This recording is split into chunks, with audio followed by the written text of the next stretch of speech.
This show is brought to you by Buzzsprout.com, the best and excitingly prettiest way to start a podcast.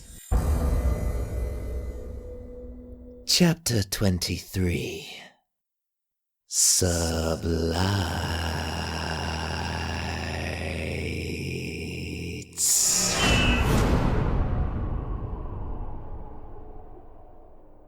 One. Colony ship Terran. Interrogation chamber 7. Deck 17. Section 31.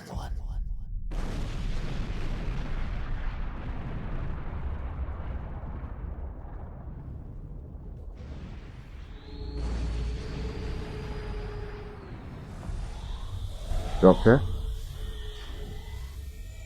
Sir? Can you hear me okay? His vitals seem stable. I think it's just a knock on the head. We should take him to the upper medical bay. Well, I'm not sure that's a good idea.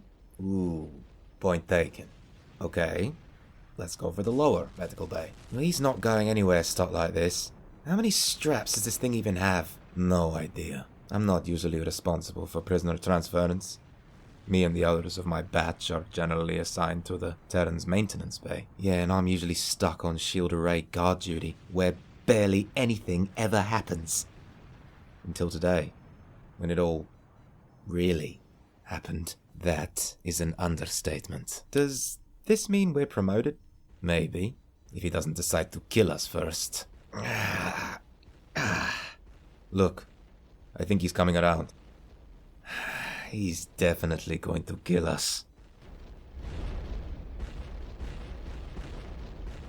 Or maybe they will save him the trouble. Will you be quiet? Doc? You doing okay? I feel like I've been charged by a lupine, but I think I'll live. What's the last thing you remember?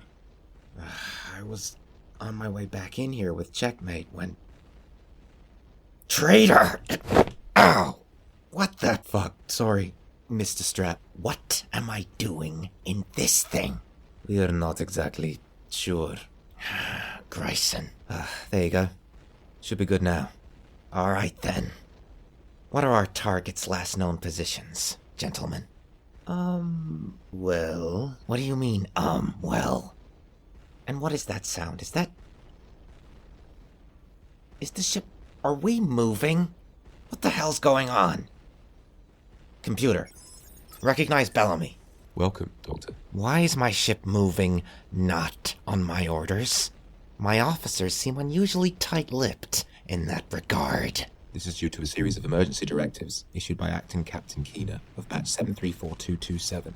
A planet-side evacuation order was issued, and necessary manual evasive maneuvers are currently also being implemented. Planet-side evacuation? Why? What's going on out there? Observe. This is impossible. 2. The skies of Silencia. Dreams can create, and they can also destroy. Dreams can ruin and end, almost just as much as they can save and protect. I believe that. And we all know that there is a price that must be paid in order to achieve our hopes, our dreams. It is a price that comes in many forms, wears many guises, and can sometimes fool us into believing that the dream in question is perhaps unattainable, or whether, in fact, it was worth pursuing in the first place. Whether it is ever possible for certain dreams to live, to die, or never to be dreamed to begin with. They can be analytical, cautionary, often prophetic. They help us reason, problem solve. They can depict repercussions of the decisions we've made, maybe the ones that we know we're yet to make, and perhaps the ones we don't. Some believe that the dream, as it's happening, is doing its best to see and process the story that needs to be told about you, the story that needs to be told about you and you and you, individually, and extracts that out from your memories, experiences, loves, hates and tells you that tale through abstracta to help you actualize or perhaps avoid future achievements and hardships, or maybe to lay those past achievements and actualizations to rest and replace them with the new, whether that new is for the good or ill of the waking world. The story is extracted as a strange and yet inevitable consequence of us, or in this case, me, watching and anticipating the behavioral patterns of those I know well, those I love and hate, in order to characterize their being. It does so seem that the barriers have been torn down. My point, listeners, is that what we know sometimes is and can be explored and established on a level that we don't really understand. And whatever the fuck Bellamy's treatment is doing to my brain, it seems to be having a profound effect on my articulated systems of thought. Information previously gathered from Bellamy himself indicates that I am still currently in some kind of comatose state while the alterations and reversions of my biochemistry take place. This state covers me in a blanket of lucid, audible darkness, some kind of frozen limbo that I am only just aware is beginning to melt, causing trickling bleeds of kinds soon told. Initiating trash exhaust firing sequence. Launching in 3, 2, 1. Hope this works. Is there anybody here hoping this doesn't work? I'm hoping you'll both shut up. We need to focus. Touchy, touchy. Grumpy, grumpy. You guys hear that? Hear what? Never mind. We're losing altitude. Firing lower thrusters. Cap, you're parallel with me. Try and match my firing pattern and adjust our course. Copy that. These cryopods have thrusters? I can't see from where I am. Not these, no. But thrusters are installed in our boots and back armor as standard. The uniform's not all bad. Yeah, it made fighting the clones a little harder. Was pretty fun to watch them malfunction, though. The thrusters or the clones? Cut the chatter, you two. According to my display, we're heading for collision at point 396. I see it.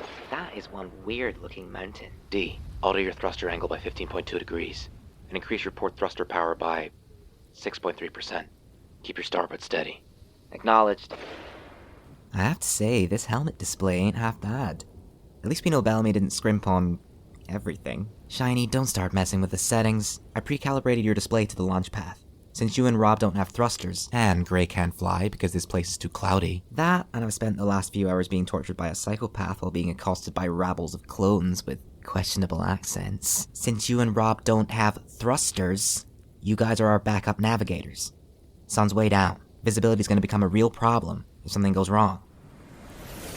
You guys see what I see? That's the shield gate barrier. Gigi, you got us on your scopes? Gigi, can you hear me? Come in. What's going on? I don't know. I can't get through. House? You doing okay over there? House? She doesn't do this much, right? House is always online, and I spoke to both of them less than a minute ago. What is that? Shiny, what is it? I can't turn around. The Terran's moving away. It's not chasing us? Is that...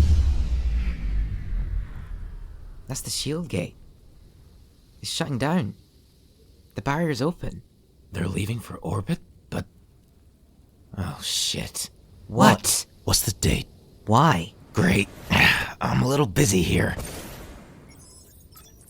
Rotation date is clocking in at 67155.8. November 5th. Fuck. Cap, what the hell's going on? Guys, we may have a problem. Retreya. Medical bay. Minutes earlier.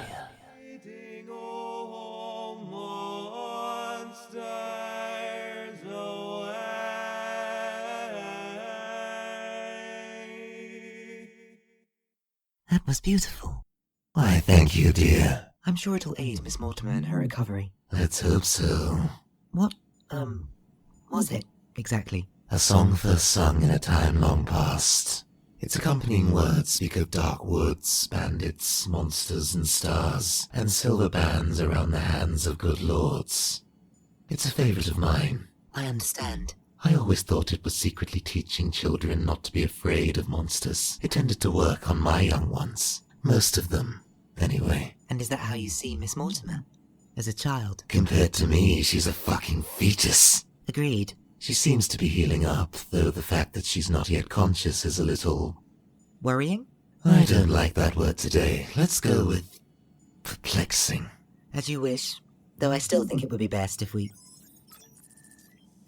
If we what? Stand by. I'm receiving information from Delta 2. He has successfully recovered your grandchild. And your nephew. How wonderful. Knew he could do it. How are they doing? Gryson seems fine, though I would say his level of fatigue is reaching somewhat critical. And Redgrin appears to have been... frozen. To prevent their sickness spreading further. Understood. It also seems that the detective had... help. Help, you say? Help from whom? Stand by. I do so hate standing by. Move it along. Hennessy. Hennessy and... Void. Shall I patch you through? No. Not yet, just keep me apprised of their positions and escape routes. Are you sure? You haven't seen either of them since... You heard me, House. Acknowledged. You're goddamn right it's acknowledged, sweetheart.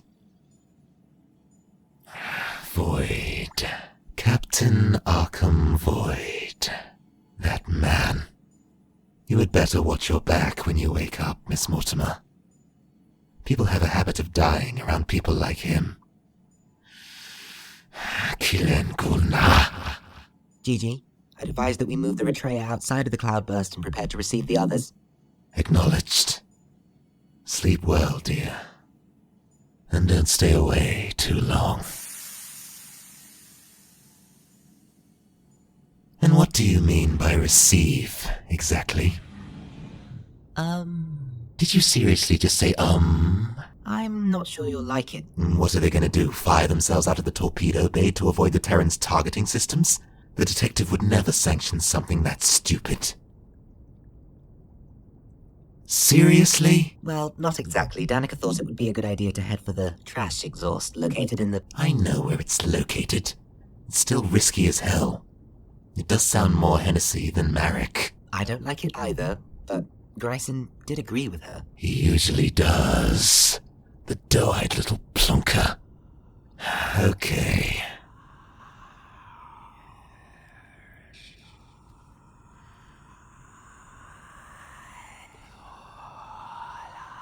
Gigi? Are you alright? I'm fine. Just tired, I think. How long do we have until... Never mind. House, you read us? I read you, Detective. How are the girls? Oh, we're fine. Having a grand old time together, hiding in the clouds. She's getting sassy. She's worried. I don't think she likes this plan. Channel muted. I don't feel so good. Perhaps you need to hydrate. No, it's not that. Something's wrong. Shall I inform the others? No. The proximity is elusive. Never mind, it's probably nothing. Preparing to exit Cloudburst. We're going to be on the Terran scopes in less than 15 seconds. You in position? Gigi is aligning the ship now. Adjust exhaust trajectory to 23 by 573 degrees. Acknowledged. Alright. Ready. This is a bad idea. Oh, wonderful. You had to say it, Cap. Bellamy must be out of his chair. Knew I should have left the electricity turned on. What if he tracks the Retreya? No time to worry about that now. We'll burn that bridge when we get to it. Here we go. Initiating trash exhaust firing sequence. Launching in 3, 2, 1.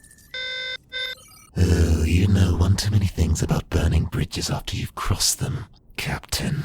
How else do we have them on our scopes? Coming into visual range. Now. They're moving very slowly. Is that... Madam Hennessy provided the others with means to attach themselves to the cryopod. That does sound like something Sparky would suggest and implement. But I can't get any closer without risk of the Terrans seeing us. Wait a minute. What's wrong? We heard an alarm go off. So why is nobody moving to intercept? Perhaps they know that their prisoners escaped, but don't know how or where. Unfortunately, I've been able to regain access to Dead Crown's mainframe, so I'm unaware of any recent commands issued. Well, I think we need to try again because... What's that? Cognitive override detected. Cognitive override? House, what? Long-range coverage discontinuing in 20 seconds. House, what's happening? You okay? Switching Scimitar-class vessel Retrea to custom automated management systems. Oh, no you don't. Come on. Access denied. Access denied. This is the time you decide to be a bitch. Really? Access denied. I am going to punch your existence square in the jaw when we get back. You just see if I don't. Come on. How about manual override 1797? Manual override engaged. Medical bay locked down and repressurized. Autopilot disengaged. Thank you. Long-range OI coverage will now discontinue for diagnostics. Cam systems activating in 3, 2, 1. Perfect.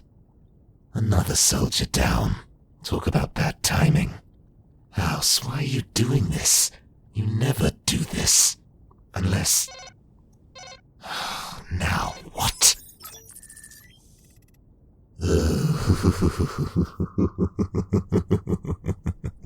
Now that's just cheating.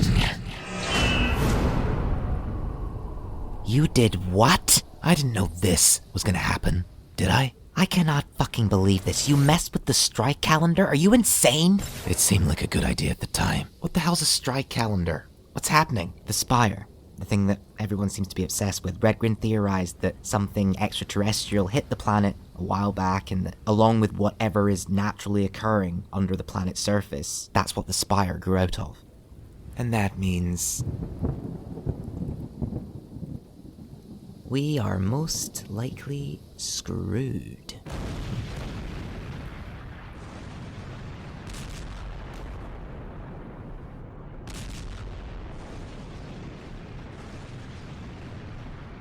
There is a strange kind of foundational beauty in descending chaos. Perspectives shifting, constricting, and restricting, banishing all to airborne fates. All their lives they have desired to fly, dreamed of escaping unto the deepening sky. But hold, as the sudden night bares its many sharp teeth, whilst they pour out of the vacuum-packed mouth of the cosmos, seemingly without end, my wonderful angels did freeze. Debris can be a tricky thing, especially that sourced from the great beyond. Other than the obvious immediate problems it can cause, especially for those forced to endure careful flight at close proximity, many have reported its rather peculiar effects on the mind. All at once the collective sight of the coming storm itself at first seemed to form a kind of detritus between the thoughts of those closest to it. Unknown time and space seemed to pass and form between their thoughts. The reunited ones weren't actually able to stop and hover for very long, given their precarious position and cargo. In reality, it would have likely been less than 2 seconds. And yet, it seemed as if they all collectively and simultaneously joined, becoming a slow-moving mass, like a glacier in time. A slow-moving instant, watching the new and no less deadly formations as they cleaved through the upper atmosphere. Another side effect that witnessing such a simultaneously beautiful and terrifying event can cause is a brutal sense of irony. And no, I'm not talking about the sudden, shocking presence of large, dangerous objects, often hosting metallic properties that the planet's magnetic field often finds itself inexorably drawn to, along with the eyes of the observers. No, I'm talking about what meteorites themselves are said to offer and provide, according to more than a few spiritual schools of thought. Why don't I take you through some of them? Since I'm just lying here, meteorites are nothing if not versatile. It is believed by those of particular dispositions that meteorites are said to help develop the virtue of patience. That, I believe, is what we are when held in the aforementioned mass in time. We are patient. We can't afford not to be, as the initial sight itself is too much to behold. Our brains need time. Slowed time.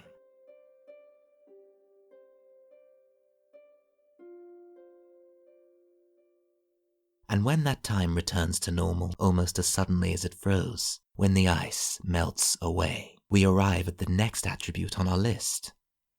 protection.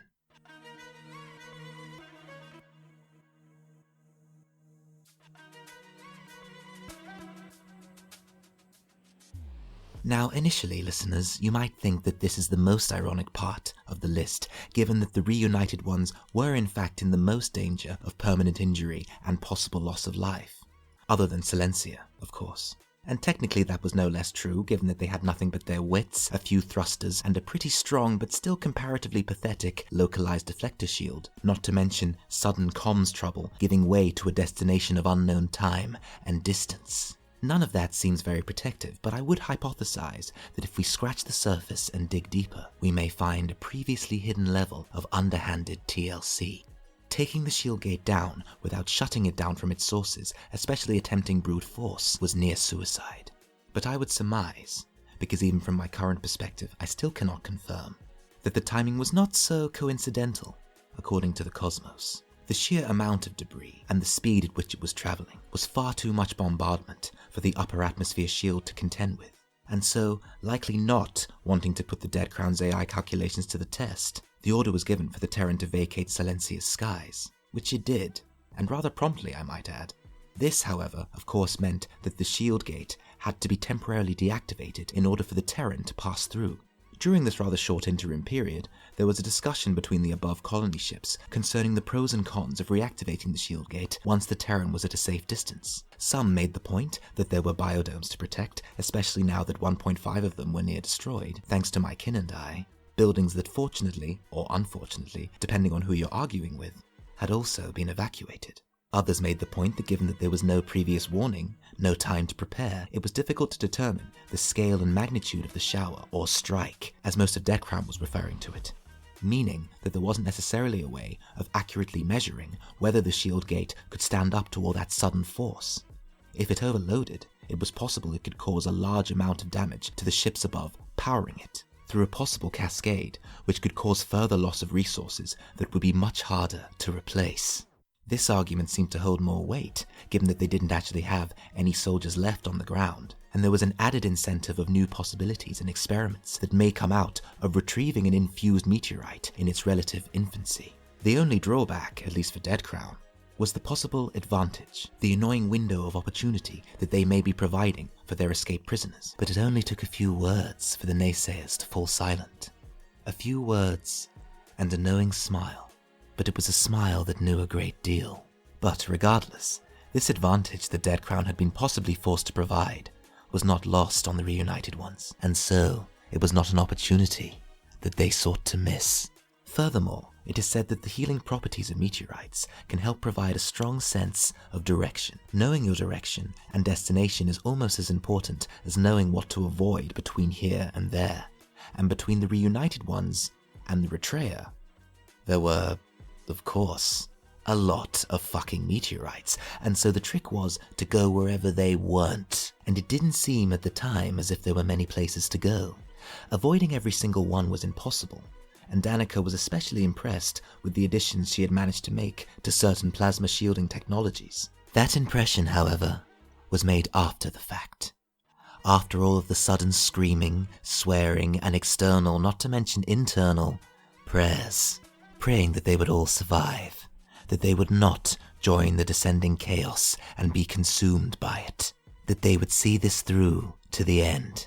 In order to accomplish that encouraging goal, however, Gryson Wolfe, Robin Marek, Danica Hennessy, and Arkham Void, along with yours truly weighing them down in more ways than one, had to become present. There was no point thinking about choices in the past that had led them all to this moment, or what future moments they may suddenly be forced to miss out on, or take part in. They had to be present. They had to live in the moment so they could live in the future. All of them had to work together.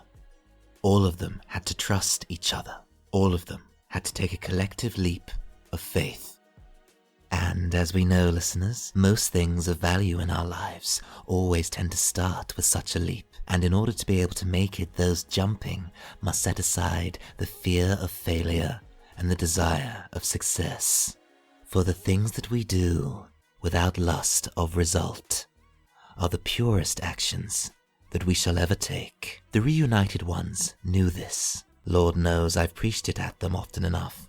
I suppose it's good to know that they were listening. Alas, when you take a leap of faith, it is much better to fall with a sense of trusted style.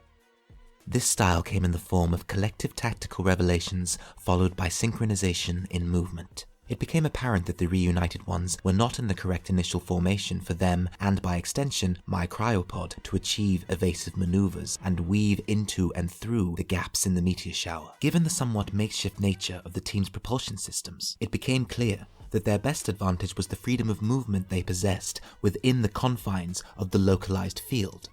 This force field was emanating from 4 magnetized emitters that Danica had previously placed on 4 of the 6 faces of the cuboid-shaped cryopod, each about the size of a casino chip. The team themselves were all individually magnetized to the pod via clamps on their gloves, boots, knees, and shoulders, the bond of which could only be disengaged with a smooth, rolling motion as opposed to a forceful jerk.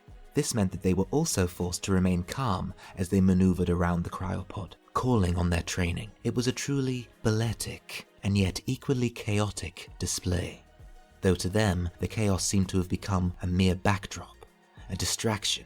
Each of them had done their share of time in the Aquitanian military, each in their own way, and more importantly had served together to help unfuck one of the biggest fuck-ups in Aquitanian history, and one of the biggest and most invasive atrocities in human history, the Dark Pale Death. During that time, they had learned each other's strengths and weaknesses, loves, hates. They had learned by osmosis and training each other. Had, for example, learned to notice when they may be using sarcasm to mask pain in battle because they can walk it off and fancied complaining, or because they're actually about to keel over and die. Sarcasm was a trait that they all shared, and a sense of humor that would probably be rather questionable in other walks of life. But these common traits, and often shared goals, meant that they made quite a team. Just as a meteor shower is a powerful force to be reckoned with, so too were the people fighting their way through it. And I believe it was that jogging of memory, that collective revelation, that triggered their never-before-performed, but seemingly entirely relentlessly rehearsed choreography.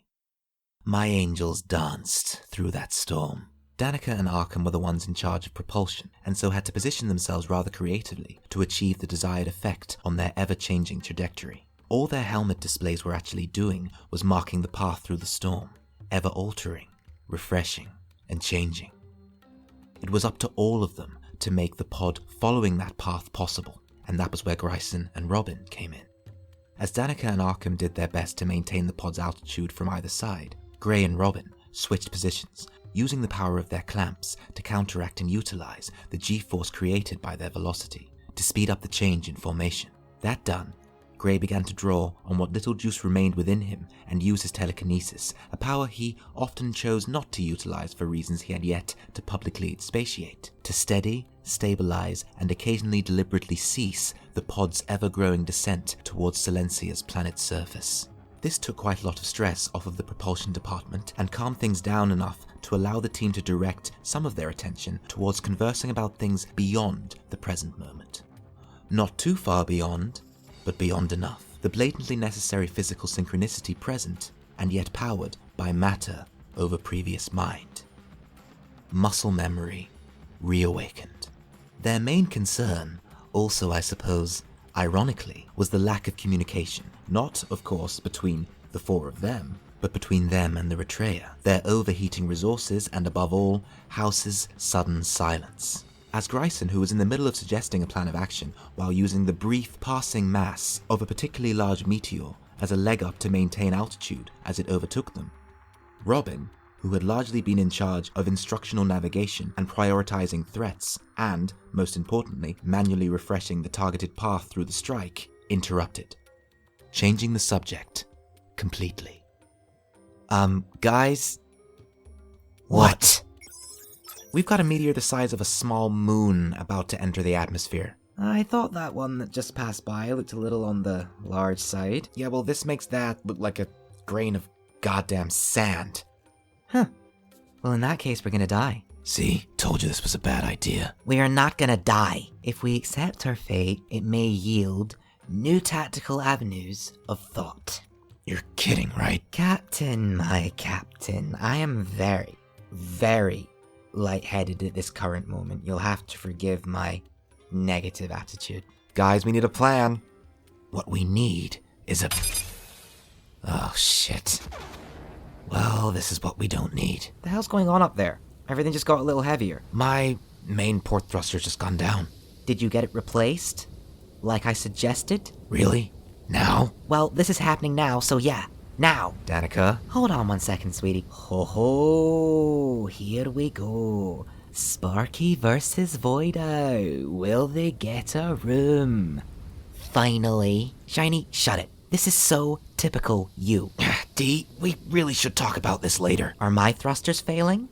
No. And why is that? Because you spend your time tinkering with every little thing. And there it is. At least I have things to tinker with. What does that even mean? I think you'll find, mister, that despite your incompetence, my tinkering still allows us to adjust our bearings.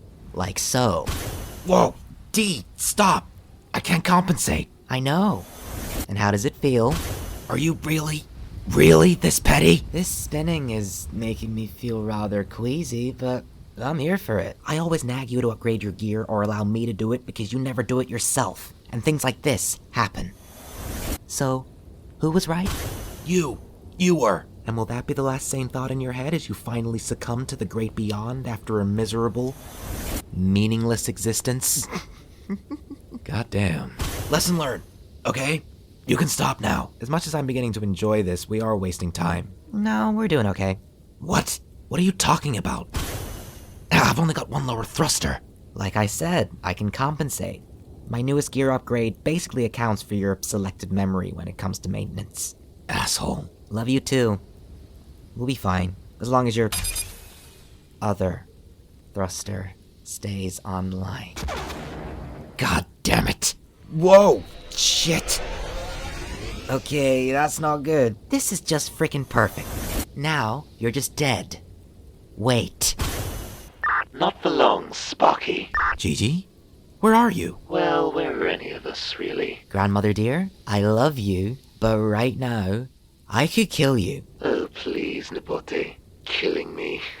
That's so 108 years, 9 months, 2 weeks, 11 days, and 17 hours ago. I'm in a keen mood for flippancy.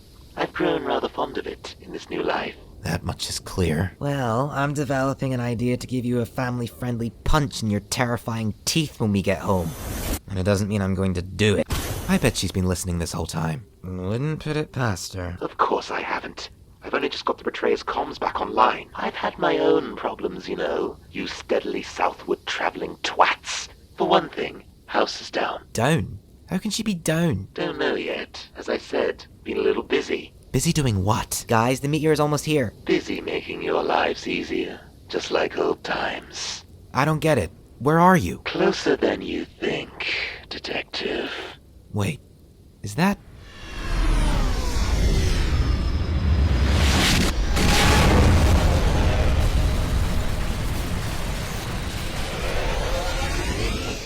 Target elimination confirmed.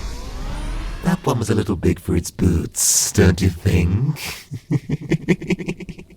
Did she just smash the Betrayer through the... Yep.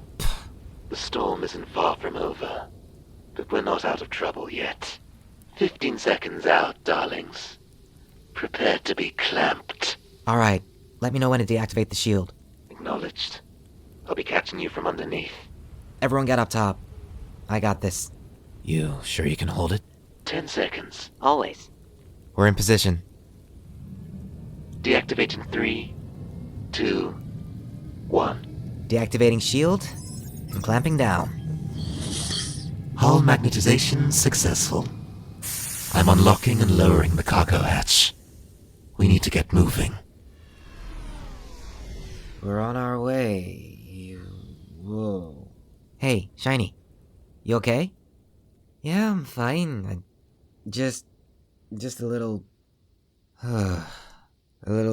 feeling... Whoa, shit. I got him. Alright, Gigi. We're in. Close it up.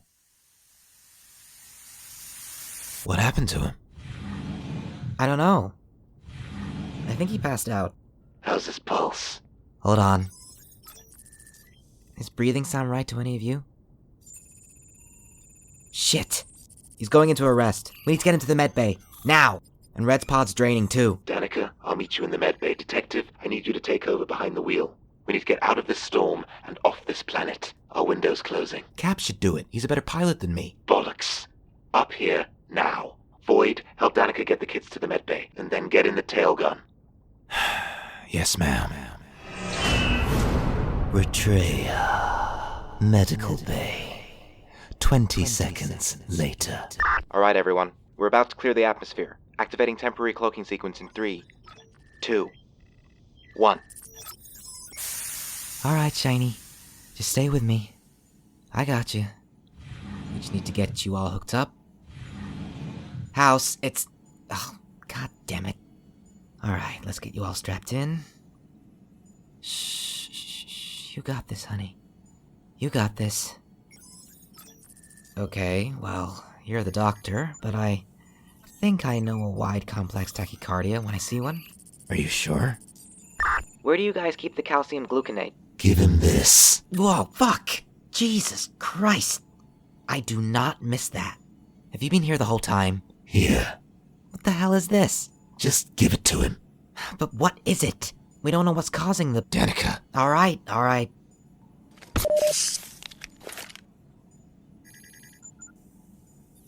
think he's stabilizing. Is he gonna be okay? Don't you have a time scar to refrost, Captain Void? Yes, ma'am. How we looking, Detective? Pretty stealthy. What's our heading? Back the way your team came in, my dear. Nebulas have never let me down. You got it, G. What about Dead Crown? I'm not picking up much chatter. I think they're still trying to figure out what line they're going to feed their investors on inspection day. Keep your eyes peeled, Tweety Bird. Even with this setback, Bellamy wanted my family for a reason, and Dead Crown were on that planet for a reason. Until we know every fine grain of said reasons, we cannot afford to relax. Everyone got that? Got it. Yeah, copy that. Alright. That's Redgrin wired up. Tail gun. Now. Coordinate with Robin. You got it.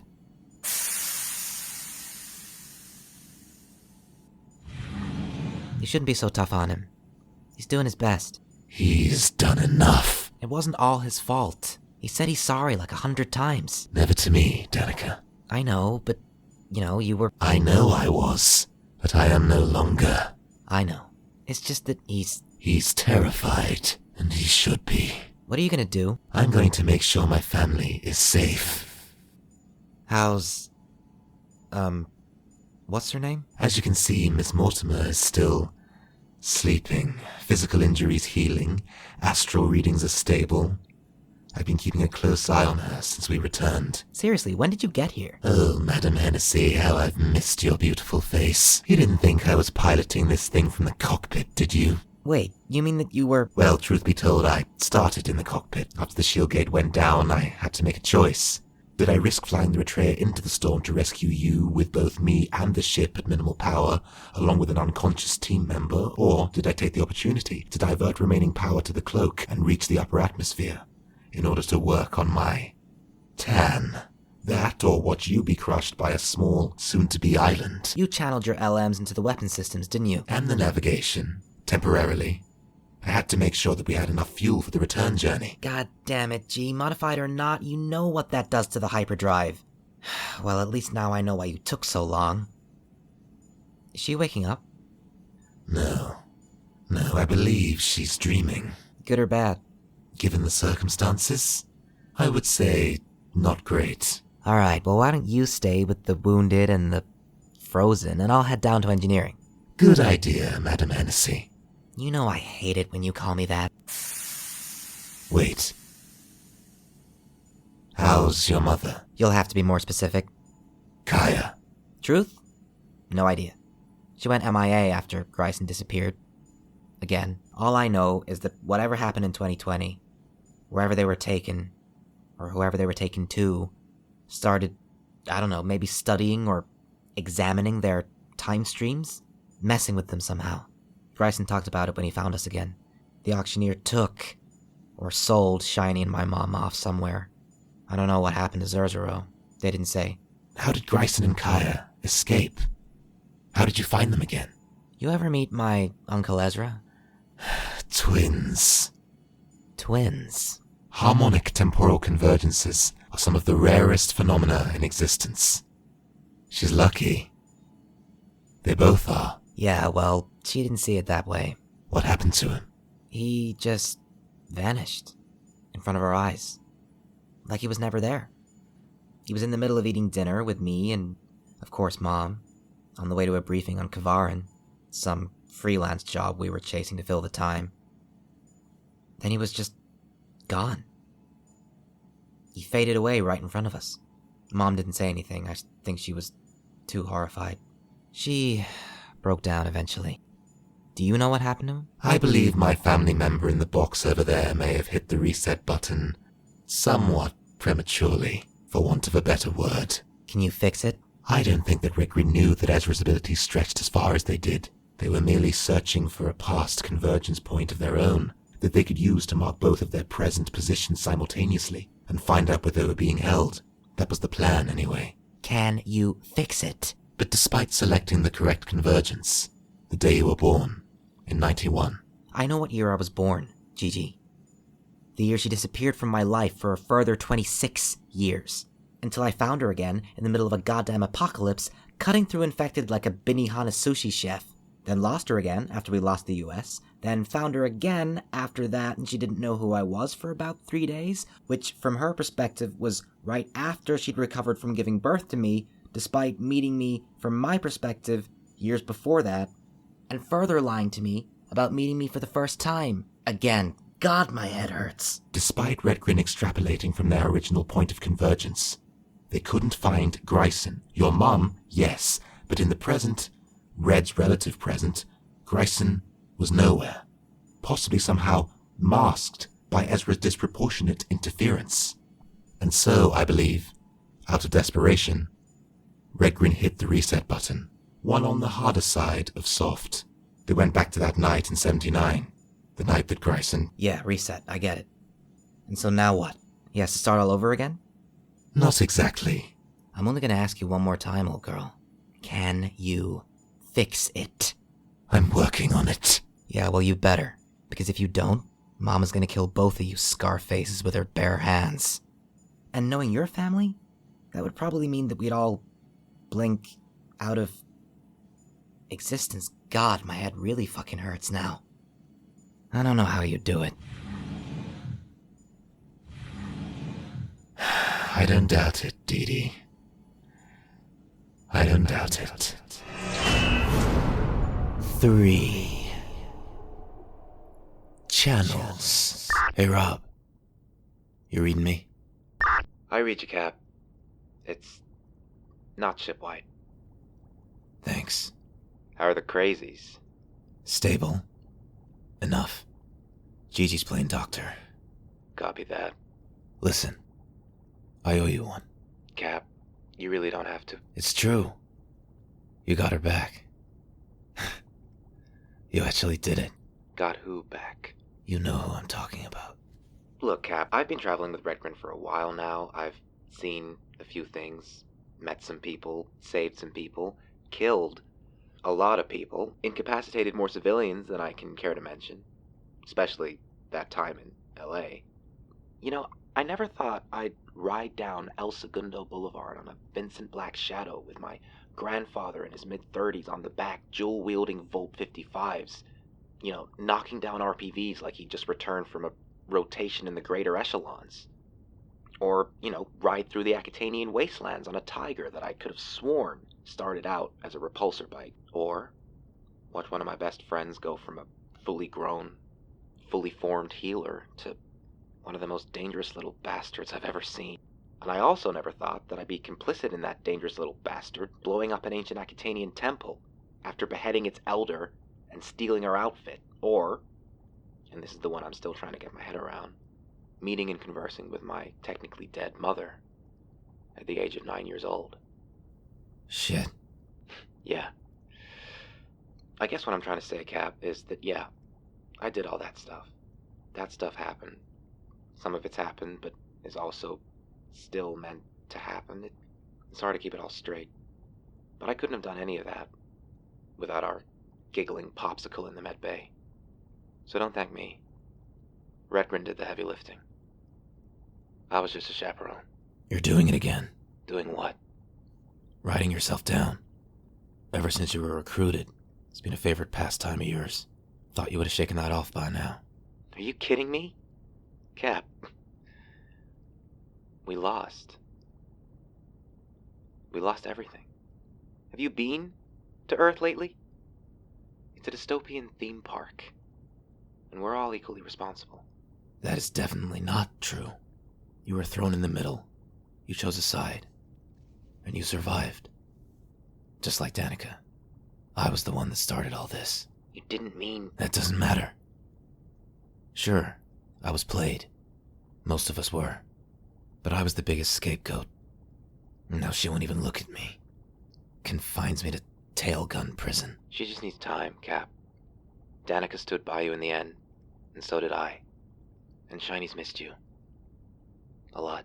Since when did you start calling him Shiny? The name's growing on me. Look. You want me to talk to her? No. Forget it. I'm just thankful she hasn't killed me yet. Got it. We're now approaching the nebula's exit point. Should probably go yellow alert. Let me know if... I will. Yellow alert engaged. This last bit's a little tricky. Open a channel for me, would you? Now broadcasting shipwide. Commander. Thank you, Captain. Alright, everyone, heads up. We're clearing the nebula in 4, 3, 2, 1.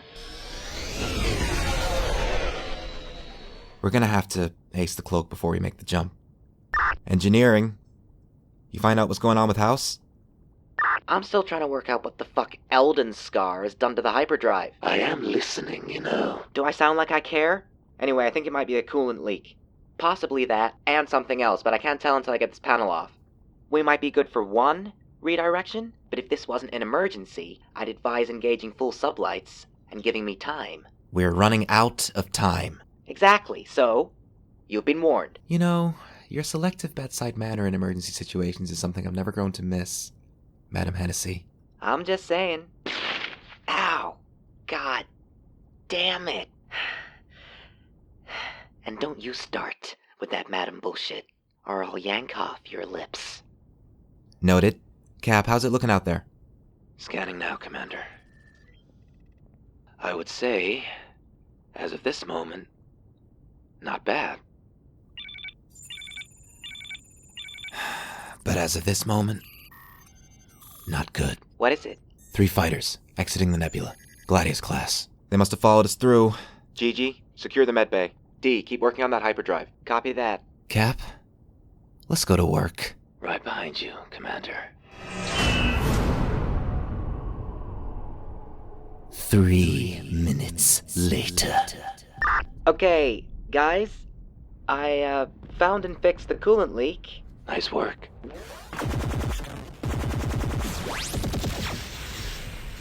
One down. Then, what's with the apprehensive tone? Well... this is, okay, this is a slight issue, but, you know, nothing to worry about. We're just gonna have to replace the tertiary capacitor from the, outside.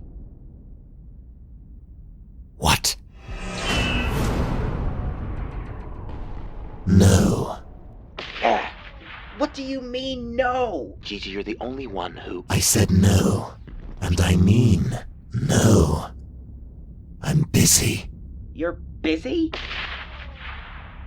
We're all busy here. I'm busier. It is of paramount importance that I remain in the medical bay. I'm currently attempting to ascertain what's occurring with our wounded. Without House's help. Why? What's going on? Well, one just had a heart attack, one was hit with a rocket, and the other desperately needs comprehensively thawed.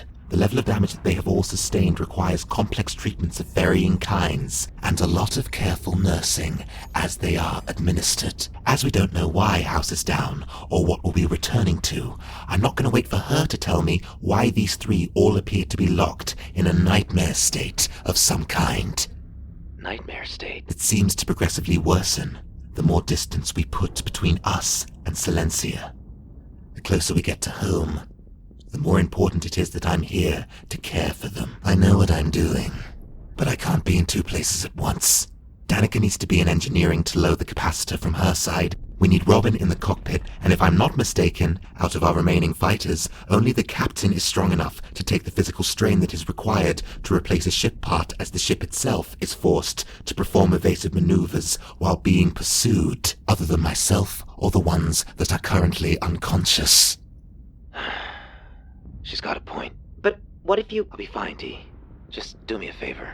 Look over my gear before I head out. Alright. Come meet me in engineering. I'm on my way. Captain, when you're done, come to the medical bay. I can get you out there. Acknowledged. 4. Colony ship Terran. Communications bay. Silencia's orbit. Gentlemen, how goes the battle? We've engaged them on the other side of the nebula, sir. I think we've got them on the run. From what I'm reading, their hyperdrive's been damaged. Deflectors don't look good either. Then prepare a boarding party. Minimal compliment. I'd like to make sure we've covered all our bases. Yes, sir. Sir, it's command. They're requesting an update. Shall I pass them through? They can wait. Do you think they know about... Doesn't matter what they know. They won't be able to catch up to us. Not where we're going. And where exactly is that, sir? Beyond. Sir, incoming transmission. The outskirts of Kirikou. Put them through. Boarding party ready, sir. The Scimitar's shields have been temporarily disabled. Standing by for teleportation. Send them in. Aye, sir. Forgive me, sir, but I'm failing to make sense of our current objective. If you have what you say, wouldn't it be best to... Keys are only worth as much as the door they unlock, Commander. The Omega Expanse is an extremely elusive region of ever-changing size and scope. I wouldn't be seeking refuge for us there if it was easy to find. And if we are to venture there, we'll need several contingency plans. Several, sir? Several, Commander. 5. Kirikou and beyond.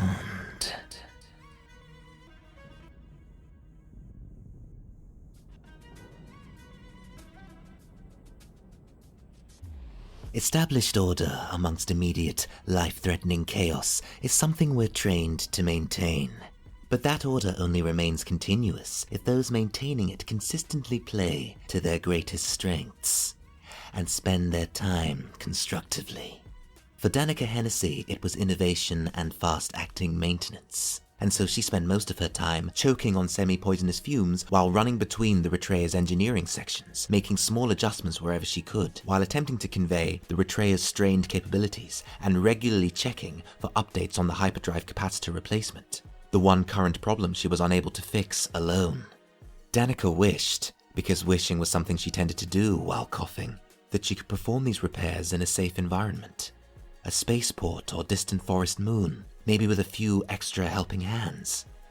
She wished that Shiny would wake up. She wished Gigi was out there instead of Arkham, and she hoped that she could forgive him one day. For Robin Marek, it was problem-solving and tactical awareness. And because he was, of course, piloting, the detective spent most of his time jolting wildly in his seat, sweating and swearing as he guided the Retrea at speed, fast enough to evade surrounding attackers, but slow enough that his captain wouldn't be consigned to his name. Anticipating and informing of possible coming impact or a sudden necessary stabilizer shift, Robin returned fire where he could, as there was nobody to spare for the tailgun. But mostly, he was on the defensive, and he was not ashamed in the slightest. Even so, he wished he had checked the specs of the Retrea more thoroughly before leaving for Silencia. Perhaps then, he would have known to upgrade the capacitor modules. Robin wished he could have anticipated House's crash, and he also wished that he had chosen to stand by me after Gigi's communal reading. Then in his head, maybe they wouldn't be in this mess. Above all, he hoped that Johnny, Lana, and Hunter were okay. Grandma Grin had many strengths, but the most useful one in these circumstances would be necessary TLC, though tender love and care, according to someone like her, tended to consist of mind probes, dream scans, and, if I may say so, rather eerie methods of ritual healing. And so Grandma spent a portion of her time calming her nephew's heart with a temporal incantation, another portion utilizing her light magic to thaw her grandchild safely, yet quickly, and the remaining time regarding individual memory flashes emanating from her 3 charges below her. Intrigued by all, but focusing particularly on those of Miss Mortimer, a face she didn't recognize that perplexed her in a compartmentalized way, chiefly because it had no features. Grandma Grin could somehow tell it was a woman, but a faceless woman. Because this was Grandma Grin, however, all of these tasks were being performed near simultaneously. 1 hand to thaw, the other to maintain a steady beat, and 3 eyes, 2 closed, 1 open, regarding the fears of her patients. She wished to know the science behind my recovery, what breakthroughs a man like Bellamy may have made to something like cryogenics with Galen's financial backing and since his alterations to the clock. And above all, who was the woman with no face? And why was Jamie Mortimer so terrified of her? The one hope, though, the hope that in a way overrode all these wishes, she could never pick just 3, again in a manner of compartmentalization, was hope for Arkham Void's safety. Even if it was a hope she didn't necessarily want, it was one she possessed nonetheless. For the captain, it was strength and durability, but in Arkham Void's case, his strength seemed to, at least presently, be maximized by an ever-present, looming sense of guilt. It was that guilt that forced him to cling on, with a little help from Danica's improved gear, in addition to which was a one-way, one-use teleportation module fixed to his left arm, which he instructed him to activate as soon as his job was done. Danica had marked the tertiary hull capacitor port on his display, and he climbed furiously towards it, avoiding as many incoming enemy projectiles as he could, and taking the occasional hit. He registered the pain on quite a few levels, but they weren't high enough to overpower his determination. On the radio, he coordinated with the rest of the team, relaying possible targeting patterns to Danica, so that she could compensate and fluctuate engineering's internal shielding patterns to protect specific vital components, given that the external deflector shields were offline. The shield situation also meant that Robin happily welcomed extra advice pertaining to evasive flight patterns, advice that Arkham attempted to impart as he closed the gap between himself and his target. Gigi had thankfully managed to place him relatively close to where he needed to be, and he supposed, at first, he had been grateful that she didn't immediately just fire him off into space. He couldn't change what he had done, even if in the end they could fix everything, reverse it all, even if in the process Arkham's mind was also wiped. Hers wouldn't be. She would always remember, and she would always hate him. All he could do, in that case, was attempt to make up for it, even though that was a battle he was destined to lose, but one he would fight nonetheless, until it killed him. But there was a fine line between wishing for an honorable death and having a death wish, and I believe, listeners, that was the point where Arkham Void was very nearly pushed over that line when he was informed by Danica and Robin that intruders had materialized aboard the ship. Arkham knew that both of them had to focus on keeping the Retreya flying, that Gigi was busy healing the injured, not able to be interrupted, and Arkham was expecting a little relief from the hope that the pursuing ships would likely stop firing upon the Retreya whilst they had men on board. But no. Although the firing frequency lessened, they still attacked enough to keep Robin distracted, meaning that he couldn't trust engaging the autopilot and further engaging the intruders. Arkham was halfway through replacing the capacitor when he heard Danica fighting on the comms. He listened to her hold her own, and couldn't help but smile when he heard the telltale sound of a clone's throat being opened as she made fun of their combat skills. But the smile disappeared when she took her first hit. Clearly she was becoming surrounded, and the speed of the Retreya had slowed slightly. It was possible that Robin was flying with one hand and shooting when he could with another, but Arkham couldn't raise him. The old capacitor now ejected, and the port cooled by the vacuum. Arkham carefully removed the fresh component from the magnet on his belt and inserted it, attempting not to rush the process. But the necessity of intricacy, contrasted with the desire to defend his team, was causing him to become more and more on edge. But that was when the captain realized, as the component clicked into place, that despite the overwhelming odds, him wishing for death, him wishing to be consigned to the name of his family, solved absolutely nothing. With him dead, the order within the chaos would change. Maybe to the point where the order itself could become the chaos. Maybe that's why they all stood by him. After all he had done, granted some more begrudgingly than others. Why they somehow still referred to him as captain, after all the separation in time that he had consecutively caused and ruined. Because with him around, the rest of the team had more of a chance to play to their strengths. And for those more begrudging followers or superiors, they had someone that they could let their anger out on. Someone who they could, in the end, quite rightfully, blame. And someone who could also take it. And so, after all that, there was only one possible hope that Arkham Void could have, minus of course the false start created by enemy fire, one that he focused on as he activated the module on his arm. I hope I'm not too late.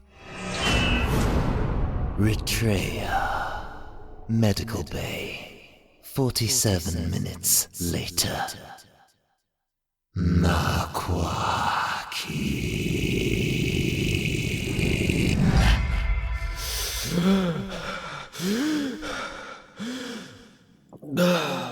Whoa.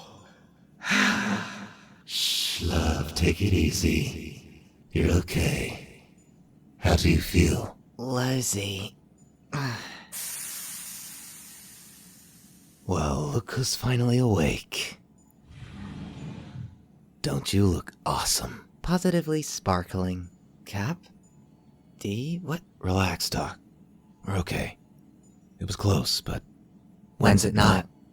So, what actually happened? I had some messed up dreams. So I saw. Creeping around in my head again, Grandmama. It was necessary creeping. Ew. Please never say that again. Seconded. Sold. So, we made it out then? More or less. Bellamy sent over a little parting gift. An elite squad. My squad. Ouch. Yeah, damn near ripped me to shreds. Oh, nyap shikurat, let me look at that. It's fine. Now. Alright, god damn. So, you took them all out? Some of them, yeah. Don't feel bad. They had a good teacher. Because I had a good teacher. Ugh, and now I want to vomit. Aren't you hilarious? Yeah, Arkham saved my ass. Then she saved mine. Then I saved his again. Was the last one you or me? I think it was you. I was distracted by that guy's head when it hit me in the face. Yeah, I felt kinda bad about that. He may have been one of the decent ones. Ow! Don't be such a baby, lady. I am not a baby, lady. At least we made it into hyperspace. Nice work with that, by the way. Thanks. We're getting close to the Omega Expanse. Robin's up behind the wheel. You know we never call it that, right? Whatever. How is Robin? Right here, Doc. What's up? Have you been listening this whole time? Nah, I've been playing around with the sensor trigger settings. After a while, you want something to do other than stare into infinity, you know? I can get behind that. You take any hits? Yeah, a couple. Would have been a hell of a lot more. But luckily, I had backup. You guys saved his ass too? No. Not exactly. Then who... Hey, kid. Jamie! Oh my god, you're... Ow. Hey, slow down. You had a heart attack like an hour ago. Just chill. You mean... you're not angry? Why would I be angry? Because I... kind of blew you up with a... rocket launcher? Wait, you blew her up? I took the shot, yeah. That was you? Well, to be fair, we helped out quite a bit. That was you guys? Might have been. So I blew up my mentor, my captain, my dear friend, and their scimitar in one shot. Whoa. I feel terrible. But they teleported out and I healed up thanks to the nightmare nurse over there. Hey, I resent that. No, you don't. Whatever you say. And Redgrin. Are they... They'll be with us soon. You're sure? Oh, I will be. I will be. I noticed that Redgrin has a new outfit. Gigi, did you dress them? I find it heartwarming to reawaken from a near-death experience with a new outfit. They had to go on a mini murder spree for mine. It's the least I could do. Nice coat. It is a pretty nice coat. Alright, Gigi, house is still down, so I'm gonna need you to cook me up a subspace orientation base code. If her comms are down, it's a good chance that her defenses are up, which means the threshold is gonna be harder to pinpoint. Not to mention one with a hangar bay. On my way, Detective. Captain, can you and Danica coordinate from the numeral console in engineering? And we'll guide her in together. Let's aim for the foyer. You got it. Cool, boss. Ugh, don't call me that. You are technically in charge, though, right? Basically, it's the teeth. But I won't be in charge for much longer. I'm looking forward to seeing them again. As am I, Madam Hennessy. Jamie, you stay with him. He's not supposed to be walking around for at least another 20 minutes. Got it. Do we know what B-Man did to Redgrin? According to Gigi, he cured them. That doesn't sound like Bellamy. I don't really know the guy, but I saw what he did to Silencia. You think there might still be something wrong with them? I trust Gigi's judgment, but if they're okay, why isn't Redgrin awake already? Gigi said something after I woke up about a focal source. Wait, you mean the Dark Pale Sun? Christ, no wonder Robin needs a base code. Yeah, she was waxing lyrical about him bathing in it. You know what it is? She didn't tell you. Well, everyone else was nodding. I didn't want to be left out. What is it? You know next to nothing about where you live, do you? Just tell me what it is. It's House's origin point, where she was born. You mean like the nerve center? No. Under it. 6. Omega Expanse. Subspace Regions. AKA House. Refuge of Stars. You can begin the landing sequence now, Detective. There's an atmospheric entry point just here. Alright. Not much of a hangar bay. Trust me, Detective. What lies beyond those doors is worth the shitty parking space. Whatever you say. Alright. Everyone follow Gryson. Jamie, help me carry Sleeping Beauty. You got it.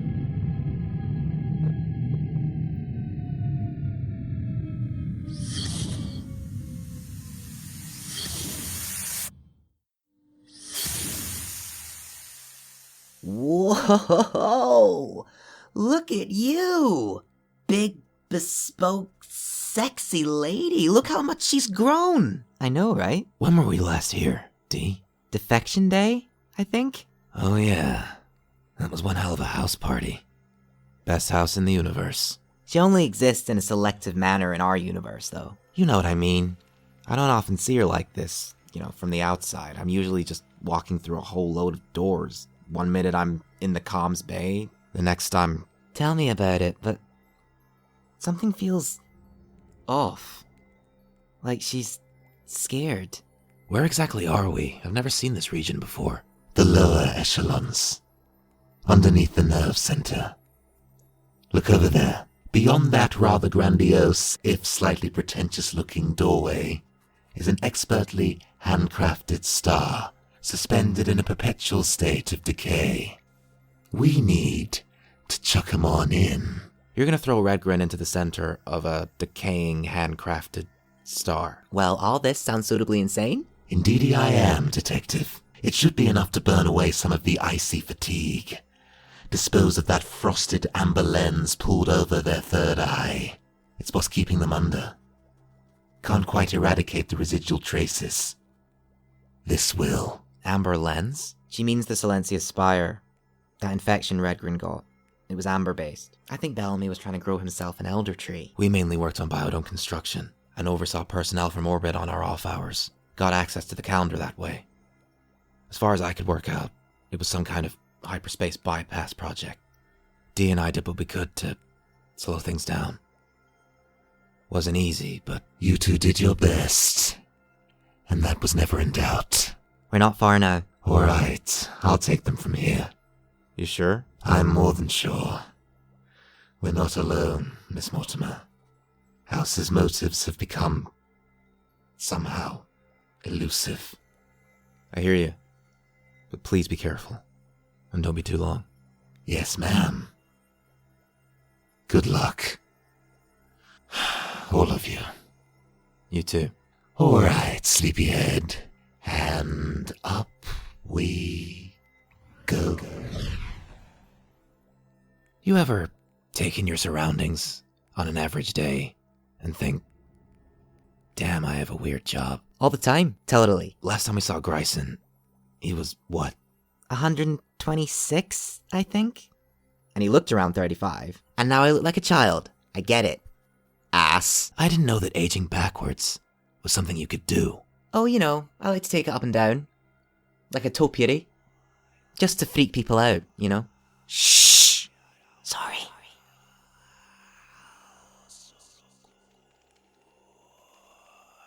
You guys hear that? Actually, yeah. I hear it too. Everybody, ready up. Where's it coming from? Sounds like everywhere. Is that House? No, she sounds... Hey guys, you might want to check your six. What the? Who is that? That's impossible. Everyone, get behind me, now. Stop it. I said fucking stop it. What happened to her face? Grayson, please be quiet.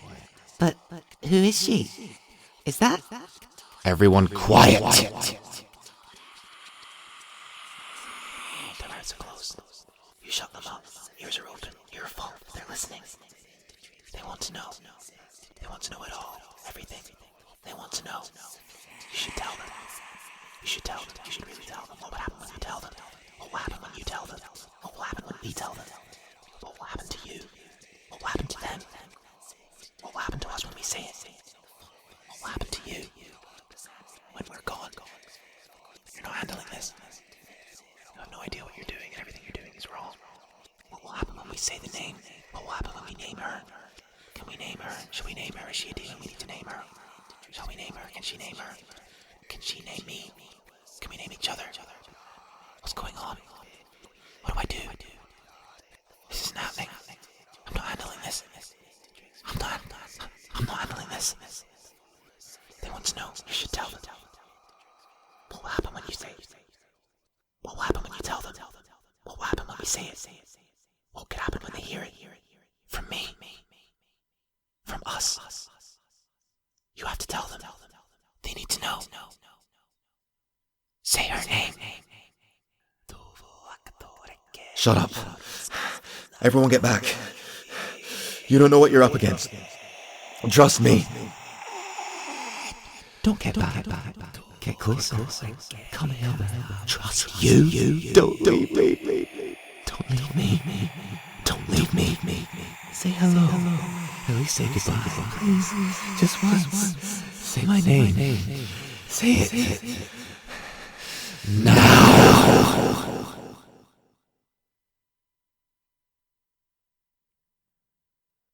Shira.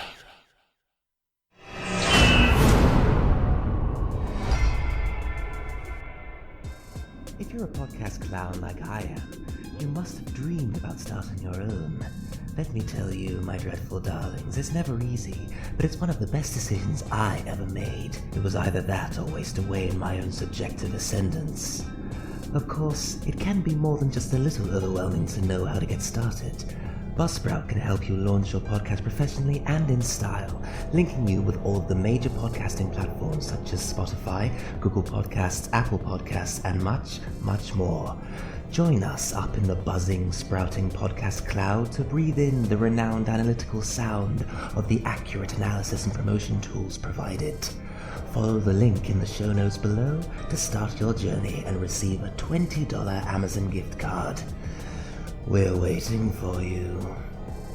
Buzzsprout, the best and excitingly prettiest way to start a podcast.